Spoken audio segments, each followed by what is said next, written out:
So for far too long now, I've been doing my metal cutting and drilling the hard way for just years.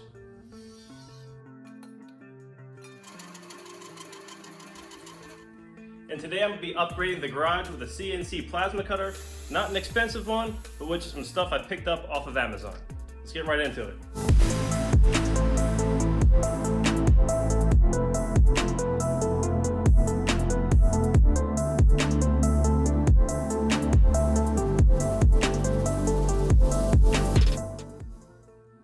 So we'll just be using two basic products to get this project rolling. Now the first thing we're going to be using is this laser engraver, which works on an X and Y axis, just like you would see a regular CNC. This is, however, just a little smaller in size. Now to make this the plasma cutter, we'll be removing the laser head and replacing it with the plasma cutter end from this. So getting started, we're going to get this laser engraver unboxed and we'll get it all put together, and we'll operate this first, and then we'll move over to the plasma cutter. Okay, let's start with unboxing and see what's in here.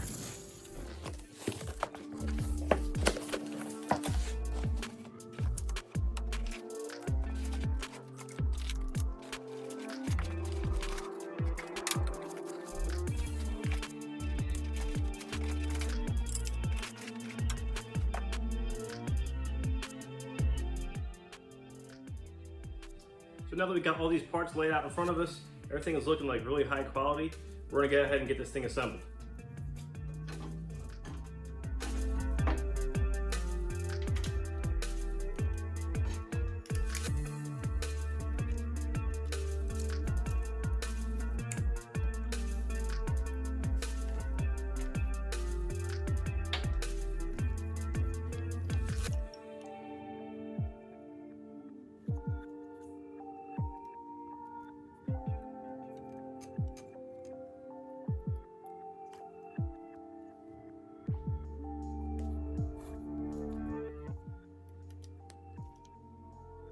So we've finished the assembly, everything is set up and connected to the computer.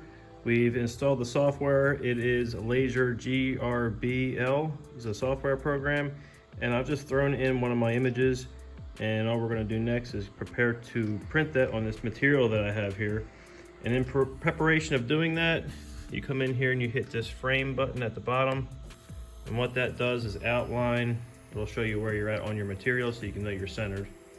It'll work its way around the whole perimeter, as well as it shows you where it's at in the process on your screen. And once it finishes that, we're going to hit print. Okay, so I've already scanned the border. Now you come to this top portion of this program. This is the play button. You click that, it's going to want to know that you're wearing your safety glasses, which of course I am. Now it's just going to head and go.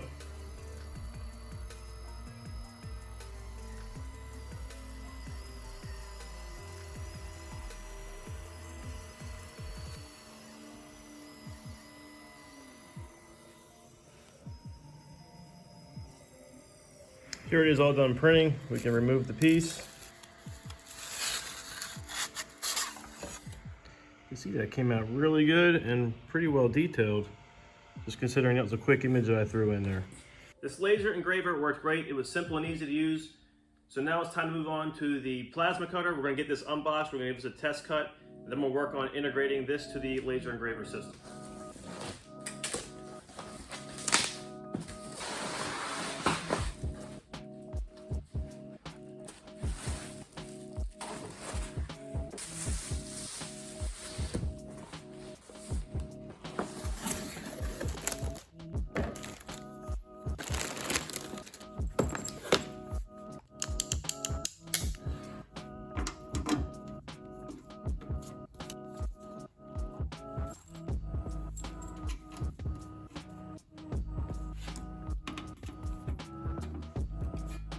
So I got this thing plugged in and ready to go. I'm currently have it running off a 240. This thing is very fortunate and comes with this 110 adapter plug, which most things don't, so I thought that was pretty cool. We're gonna turn this thing on and we're gonna I'll show you the amperage adjustment.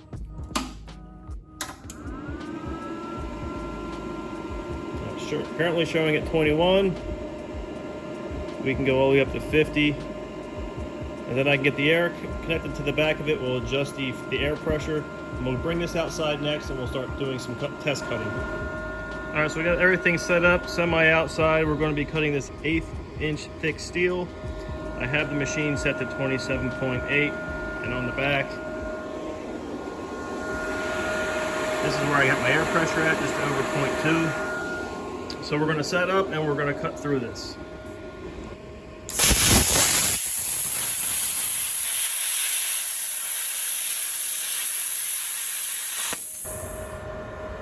So you can see that left a little bit of slag hanging off the bottom.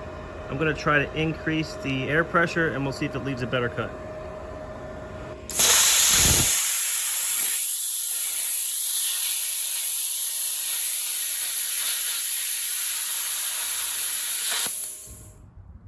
So I got a little bit of a better straight cut there, a little less slag on the back. We're just going to try and knock that off with a hammer.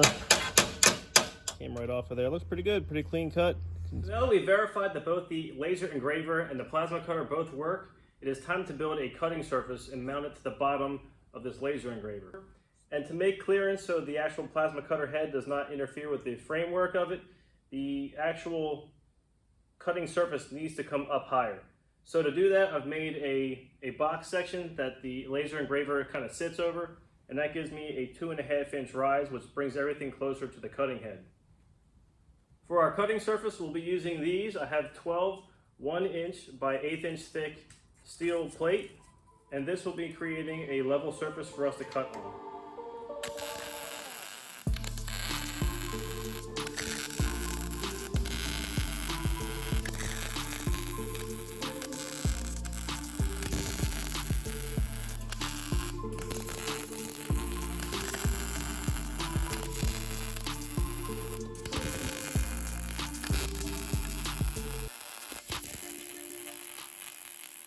All right, so here the welding surface is all welded up, and the idea is you take your piece of metal that we're going to be cutting out the CNC plasma, and this will now be our cutting surface, so we'll be able to cut through here. All the slag will be able to push through. So now I'm going to show you how the actual laser engraver will bolt to this, and I'll show you the depth for where the torch is going to sit.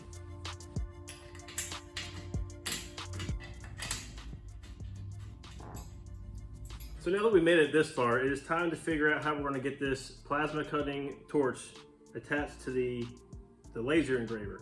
So what I did was remove the actual laser itself, and what it did was mount to this plate that will let you slide up and down to let you get the right measurement in between the surfaces. Now in preparation for the next step, I've inserted a piece of steel. It's 1/8 inch steel in the middle of this. It is threaded in and just bolted to the back of this aluminum backing plate. So then I'm going to come back with this automotive hose clamp, and what that'll allow me to do is weld it directly to that steel plate like you see there. And then I'll be able to come back in and drop in the torch itself and be able to clamp it to the actual head, and we should be able to drive it around on the CNC.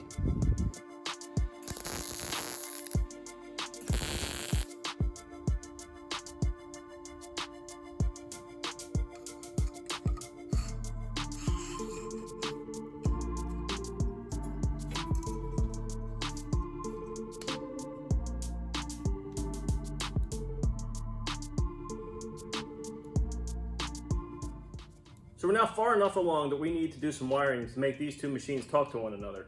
Now the only two things we're really worried about triggering is the actual trigger for the plasma cutter, which is right here, as well as the actual trigger that sends the power to run the laser. Now normally that's just an easy 1-2 switch. On the laser end of this thing, for some reason there's 3 wires, so I'm just going to have to do some quick looking through it with a multimeter to see what power does what. In the meantime, we're going to do some basic wiring. So what I wound up with using is an automotive relay that has a built-in fuse system to it, so I don't have to worry about blowing fuses or melting down wires. And then we're just going to need a couple little quick disconnect wires so we can disconnect the actual laser head and connect it into the wiring harness we're going to make to integrate it into this machine. For simplicity, I'm going to use these wire ends, and what they're going to do is allow me to connect to either pole of this switched system on the machine. And they push right over the prongs inside the unit. So I'll be able to come out of here with my wires and we'll get those to the relay. Okay, I have my multimeter hooked up to the lead that goes into the laser. Now I've determined both of those are grounds that will trigger that thing for different things. And this one all the way out here on the end, that's providing power. So you'll see in my multimeter reads 12.35 now. So now we know this is the power wire that we need to properly wire into the relay.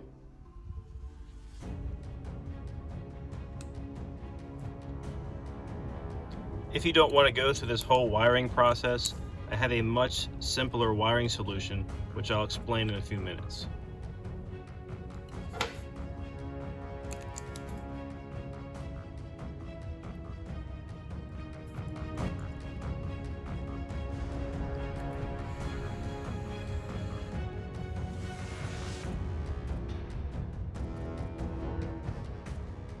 So my basic wiring is done. I have my automotive relay completely figured out.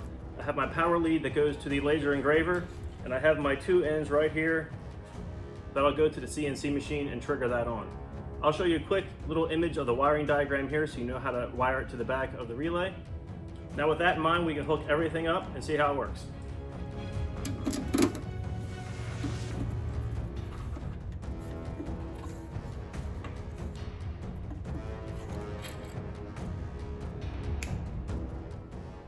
Okay, now we have everything connected. The torch head or the trigger lead is now connected to the head of the laser cutter.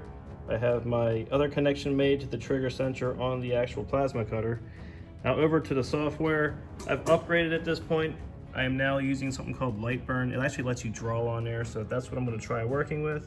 And working towards that, I got some suspension tabs I'm going to have to make. So I just drew this one up. I'm going to cut it out and we're going to try and upload it onto this interface and then cut it out. Let's see how it goes.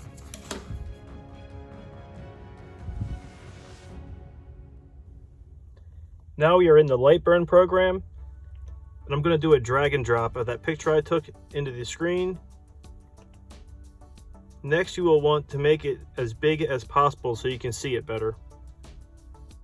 Now using the line tool, you will trace the entire perimeter of the object. Next, select the circle tool and drop it right over the picture, lining the circles up. Make sure you check the height and width on the top to ensure it is a perfect circle. Here is where it gets interesting. Delete your original picture and you are left with your part outline.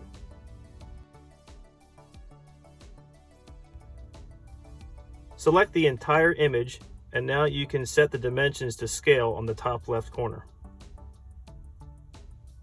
There is the width, and now the height. Lastly, select the part and place it anywhere on the screen you want to cut your parts. Before we cut, we need to go over to the right and adjust the cut speed. Click on Cut, then the Advanced Settings tab. Change the cut speed to match the metal thickness you are using. I will leave a complete list of cut speeds in the comments section. Click OK at the bottom, then you can move over and hit the play button. Alright, so I went ahead and made my first cuts. I tested this out on some 1/8 inch, and I made these circle cuts, just perfect cut out of these circles. Then tried another one, and you can see right about here it stopped halfway through, and again it stopped halfway through on this other one. So what I believe happened is there was a signal disruption caused by the high frequency start and high frequency of the actual plasma machine itself and the actual signal box that tells the cutter what to do. And since then I've been doing some troubleshooting and I've not been able to get it to work again. So I think I come up with a solution that's probably easier than the first idea. Let me show you that now.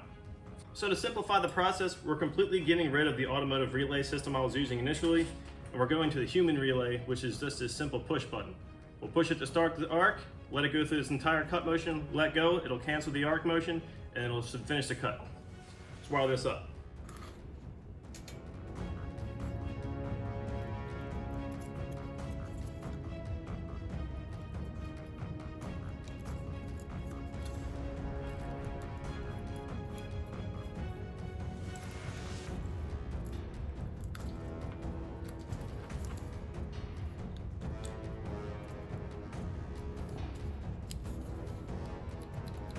Yeah, here we are wired into the machine. I have it running now. All this does is run right into that trigger switch sensor, and when I push this, you're going to hear the relay in the machine kick on. Okay, it looks like we're ready to cut. I have my suspension tab program already on the machine, already on Lightburn, ready to go. I have my thumb activation switch ready to go. I've already ran this thing through its dry run without the plasma cutter running, and it seems to be running at a good speed. So all I can do now is turn on the machine, hit the thumb button, hit play on the computer, and hopefully it cuts.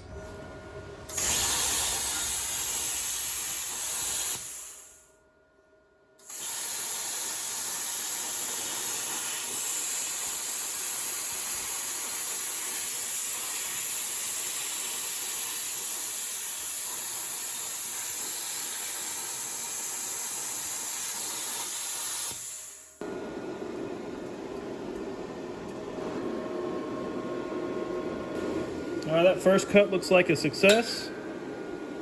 That's pretty clean all the way around. I probably let it pause too long there and I got some little bit of extra cut.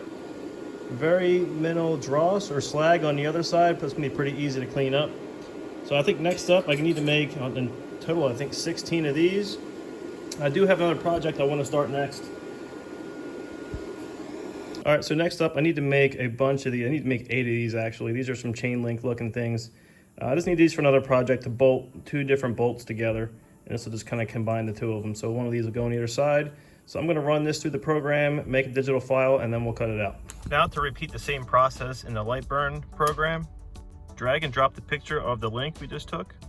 I can now remove the suspension tab I just made, enlarge the image,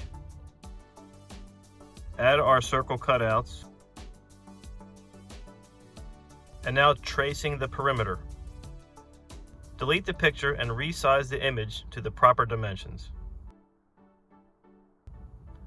Move it to a good location on the cut surface. This time I will cut multiple parts and just copy and paste the image. And now we can cut it out.